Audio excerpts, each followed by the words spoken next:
Ang mabuting balita ng Panginoon, ayon sa sulat sa mga taga-Roma.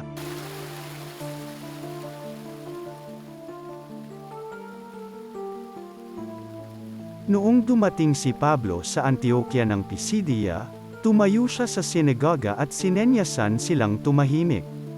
Mga Israelita at mga taong may takot sa Diyos, makinig kayo.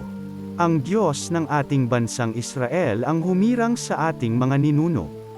Sila'y ginawa niyang isang malaking bansa samantalang naninirahan sa lupain ng Ehipto, inilabas doon sa pamamagitan ng kanyang dakilang kapangyarihan.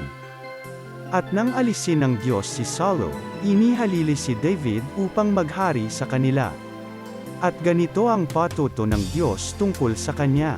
Natagpuan ko kay David na anak ni Jesse ang lalaking nakalulugod sa akin, isang lalaking handang tumiupad sa lahat ng iniuutos ko. Mula sa angkan ng lalaking ito ipinagkaloob ng Diyos sa Israel si Jesus, ang kanyang ipinangakong tagapagligtas. Bago siya dumating, ipinang-aral ni Juan sa buong Israel na dapat nilang pagsisihat talikdan ang kanilang mga kasalanan, at pabinyag. Nang matapos na ni Juan ang kanyang gawain, sinabi niya sa mga tao, "Sino ba ako sa akala ninyo? Hindi ako ang Kristo, ngunit siya'y darating na kasunod ko. At hindi ako karapat-dapat kahit tag-aalis ng panya pa." Ang mabuting balita ng Panginoon.